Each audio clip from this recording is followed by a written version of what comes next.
Oi, gente, boa noite, tudo bem? Espero que vocês estejam bem. Deixa eu arrumar a câmera aqui, né? Deixa eu ver quantos minutos eu tenho, tá? E eu acabei de receber uma mensagem, gente, uma amiga minha, dizendo assim, né? Eu tava indo fazer a Maju dormir. Ela disse aqui pra mim, aqui, ó, que ela tá indo na igreja e nada de resolver o problema dela, né? Que ela tá lutando contra coisas assim, sabe, espirituais, e nada resolve o problema dela. Nada. Evangélica, tá? E falo pra você uma coisa. As pessoas que mais vêm buscar a gente, que procuram meu trabalho, assim, são pessoas evangélicas, católicas, kardecistas, espíritas, candomblessista, bandista, e por eu lidar com essas energias. Ela me fez uma pergunta e me fizeram uma pergunta também no e-mail, e eu vou estar respondendo, e já dando aqui um gatilho aqui, por que eu não sou cristã mais, tá? Porque eu não sou testemunha de Jeová, eu não sou cristã. Lá em 1 João 4, se vocês leem a Bíblia, vocês vão ver que lá está dizendo que o próprio Deus diz que não é pra gente acreditar que todos têm o Espírito Santo, mas é pra gente provar do Espírito Santo dele, porque muitos se fariam de falsos profetas. A Bíblia, ela é muito contraditória em muita coisa, sabe? Quando você escuta um texto desse, você há de convir comigo que a organização de Jeová, ela tem 144 mil anciãos que tem na Bíblia, que tem o direito de ir para o céu. E os outros servos da Bíblia vão herdar o paraíso na terra, o paraíso que eles vão construir. Tá bom, os 144 mil já vão para o céu, já com tudo pronto. E os servos de Jeová que pegaram, penalizaram aqui, porque lá dentro da organização de Jeová, e muitos que eu vejo da cristandade vivem sofrendo, assim, sabe, problemas psicológicos, problemas psíquico-físicos, mentais e depressivos, são pessoas bem depressivas, com autoestima muito baixa. E aí eu fico me perguntando, né, eu ficava analisando isso, porque eu vim de uma família testemunha de Jeová, meu pai era muito rígido comigo, eu tinha que usar saia até na canela, eu usava blusa de manga para ir pra escola. E tudo bem, a gente tem, né, que respeitar os nossos pais, nossas mães, né? Só que a Bíblia também, ela diz que por coisas ruins Deus não prova ninguém. Ninguém pode provar ele, tá?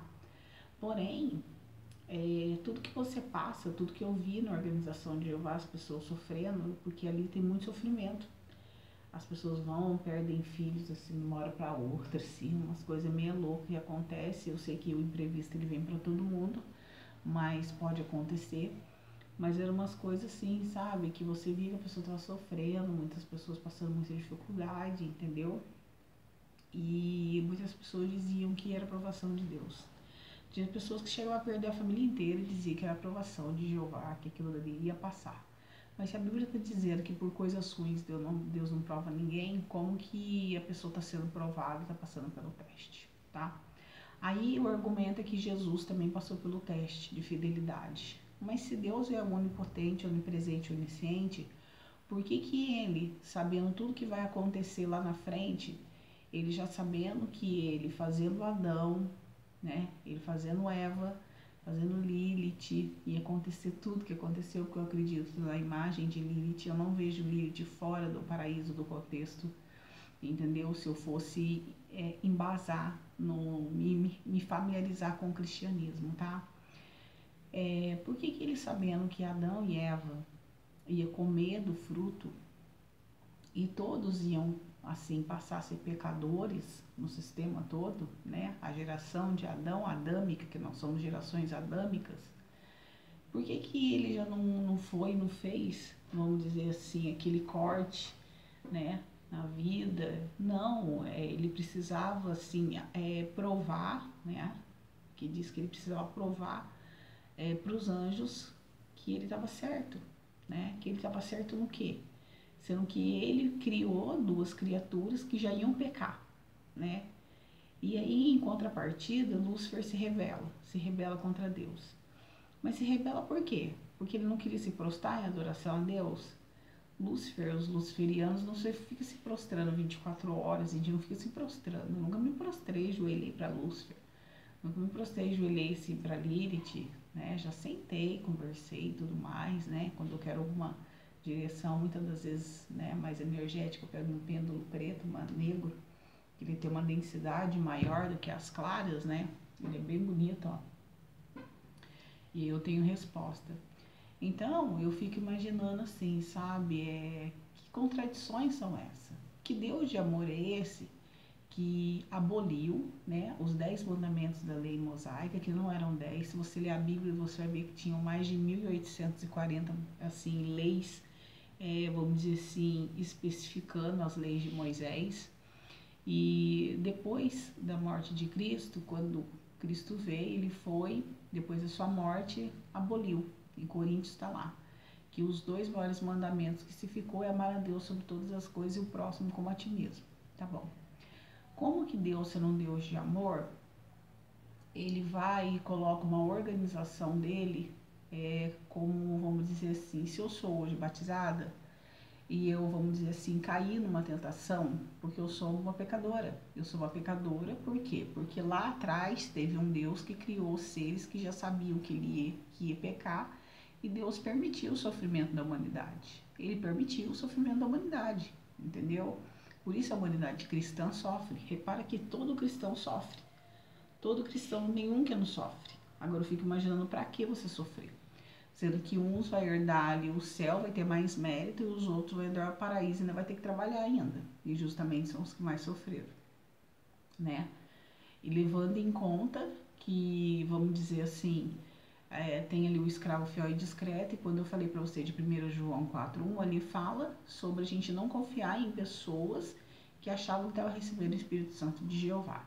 Então, por que eu tenho que acreditar que homem vai interceder por mim perante Deus? Por que não eu intercedo mesmo? Eu mesmo posso chegar e falar, assim como eu chego em Lilith, assim como eu chego nas ordens e falar aquilo que eu desejo? Por quê? Será que Deus, para ele dar o alimento espiritual, ele precisa dos 144 para passar, de homens para passar para gente aqui? Alguma coisa nesse quesito? Ou eu posso simplesmente ir e fazer a minha ritualística com ele? Eu prefiro cair na ignorância do que na mediocridade, entendeu? Porque olha só, acabei de receber agora minha amiga chorando, falando pra mim que tá indo na igreja e nada resolve o problema dela. Nada resolve o problema dela. E ela vai lá dar o dízimo e tudo mais, sabe? Aí eu fico falando, esse Deus de amor que os cristãos colocam, que Jeová coloca como Deus de amor, se eu peco hoje, como eu estava falando, e eu sou batizada, e quando fala de pecado para eles, aí eu, vamos dizer assim, se eu vou e caio na tentação de sair com um homem, e sem querer eu tenho um ato com ele só de beijar, eu já sou desassociada. Se eu for fazer sexo, então aí que, nossa, só que esse desassociamento, na organização de Jeová, até a sua família não pode falar com você. A sua família não tem permissão e nem acesso para falar com você. Ou você escolhe Jeová, ou você escolhe seu filho. Que Deus de amor é esse? Porque o meu pai, aquele que eu creio, né, como luciferiana, como Lilith, filha de Lilith, é aquele pai que acolhe. Eu acolho meu filho. Ele foi e falou pra mim, a minha filha foi e falou pra mim, mãe, eu quero que meu nome seja fulano de tal, porque eu nasci no corpo errado. Tudo bem, vamos aí lutar na justiça aí pra que mude seu nome, porque o pai não quer, o pai não vem ver, não faz bosta nenhuma e não quer que mude, entendeu? Mas a causa já tá ganha já, porque pelo que eu fiquei sabendo no andar da carruagem, ele nem vai fazer questão mais, entendeu? A gente ora tanto que a gente acaba sendo ouvida, né? A espiritualidade nos ouve. Que Deus de amor é esse? A minha tia colocou a minha prima com 16 anos, desassociadas, na rua. A minha prima, ela quase virou mendiga. Ela só não virou porque ela foi para casa de uma amiga, porque ela era batizada e ela foi e ficou com o cara. E depois ela não queria mais, entendeu? Ela foi desassociada. A família até hoje não aceita ela na casa dela. Até hoje não aceita. Eu vi uma vez, eu era criança, me lembro muito bem, sabe? Me lembro muito, muito, muito bem. sabe? Eles falavam, olha, fulano fez isso, aquilo, entendeu? Isso é uma blasfêmia. Blasfêmia. A gente é ser humano. Eu tenho o direito de ter minha verdade. Eu tenho o direito de acreditar na minha verdade. O que eu falo aqui para vocês não é a verdade para vocês, não é a sua verdade. Isso daqui é a minha verdade, é o que eu vivo. As minhas experiências, assim, no cotidiano, na minha vida, no meu dia a dia, em tudo que eu passei. Eu relato para vocês, entendeu? Agora, a sua verdade, independente do que eu falo, vai ser sempre a sua verdade. Então, nós temos o direito de cafunchar e ver até que ponto a Bíblia realmente ela traz benefício para a nossa vida e não traz. Ela é contraditória ou não é contraditória? Porque se você parar para analisar, não é justo, vamos dizer assim, só 144 mil, né, escolhidos por Deus irem para o céu e os outros assim ficar aqui, né, entre relhas e arada, arando a terra para fazer outra terra um paraíso. E depois, ainda por cima, ele vai e prende Satanás, que diz que o Satanás é o diabo, que uns dizem que é Lúcifer, né? Entendemos nós, estudiosos, que Lúcifer é um, Satã é um outro. Satã, ele é opositor, significa opositor, o que opõe a Deus, né? E Lúcifer não. Lúcifer é aquele que foi, e vamos dizer assim, ele se rebelou contra Deus. Ele não quis mais se prostrar em adoração. Ele quis ter o mundo dele, a vivência dele, a vida dele. Porque ele não aceitava esses acordos os quais Deus, né, queria que manipular essa massa inteira em prol da adoração do nome dele, adoração do nome dele, toda aquela organização, porque quando se fala de organização, se fala muito de briga, a organização de Jeová. Todo mundo lá é certo, nós tudo aqui no mundo estamos tudo errado, porque nós tudo não presta. É mais ou menos assim. Então, depois de você ainda ficar lá no paraíso, já ter sofrido nesse sistema tudo, e Deus já sabia que ia acontecer tudo isso. Deus já sabia, porque se ele é onipresente, onisciente e onitudo e sei lá o que, ele sabia de tudo o que ia acontecer, porque diz a Bíblia que ele sabe até mesmo o que a gente vai fazer amanhã, até em pensamento. Então, quando você para analisar isso, você pensa assim, ele vai, vem o Armagedon, destrói a gente aqui, porque a gente não presta, entendeu? Porque se a gente não for testemunho de Jeová, a gente vai ser destruído. E aí a gente vai, vamos dizer assim, para a destruição, aonde as pessoas que passarem no paraíso, elas vão ter uma oportunidade de mostrar que são fiéis. Depois Satanás é solto de novo. É solto de novo para provar a pessoa. Caramba, como é que tanto tem que provar a adoração para esse Deus? Que tanto você tem que provar a adoração para Jeová? Né? Cara, Jacó foi um excelente servo, se você ler na Bíblia. Foi lá, ele quis dar o filho dele, ele foi provado. E a Bíblia fala que Deus não prova ninguém com coisa ruim. Como que não vai provar? Provou um ser que foi lá e pediu para matar o próprio filho. Deus pediu isso. A Bíblia contém um monte de incesto, sabe? De coisas assim, sabe? Que se você parar para ler, você vai ver. Monogamia, sabe? É monogamia que fala? Gli. Se não for, vocês vão me corrigir. E não é só isso, sabe? Tem coisas que você olha assim, você fala assim, poxa, mas eu não entendo, sabe? Não entendo porque Deus, sabendo de tudo isso, coloca as pessoas para sofrer. Aí, coitado de Jó. Jó foi lá, teve que se sujeitar a tudo aquilo para provar para ele que adorava ele, né? Aí depois tem que provar o próprio Filho Jesus Cristo para ser açoitado, surrado, em prol do quê? De uma humanidade que ele mesmo criou e ele não precisava ter feito o que fez, porque por amor a um filho você não quer entregar ele para a dor, você quer entregar ele para o amor, né? Para o amor. Aí fala que Deus amou tanto o mundo que entregou seu Filho unigênito para que todo mundo que nele crê não pereça, mas tenha vida eterna. Pelo amor, né, gente? Hoje a gente tem um filho, a gente luta com o filho. Se a mulher tá desesperada aqui, teu filho tá se envolvendo com droga, se envolvendo com más companhias, ela vai na igreja, o pastor fala que vai dar jeito e não dá, gente. A mulher fizeram uma macumba tão feia pra ela, tava me contando. Ela caiu, se jogou da janela do trabalho. Não sei como que ela tá viva, cara. Eu não sei. Você entendeu? Tá desesperada. Pessoas que me ligam de madrugada falando comigo. Agora fala pra mim. É uma cristã, dá o dízimo. Fala de Deus. Ela acabou de falar pra mim. Eu tô quase acreditando, Keisa, que os cristãos estão aqui do mundo para sofrer. Que Deus é esse. E que Deus é esse. Eu falo, eu não sou mais testemunha de Jeová, não sou cristã, entendeu? Sou, sabe, luciferiana, creio em Lilith, faço as minhas coisas e sou feliz, porque o Deus que eu creio, ele é aquele Deus assim que ele não fica me punindo, porque eu sou um ser imperfeito, eu erro, eu falho, eu tenho as minhas falhas, eu não sou perfeita, eu não vou alcançar a perfeição, eu vou alcançar a evolução e não a perfeição, é nisso que eu acredito. Entendeu?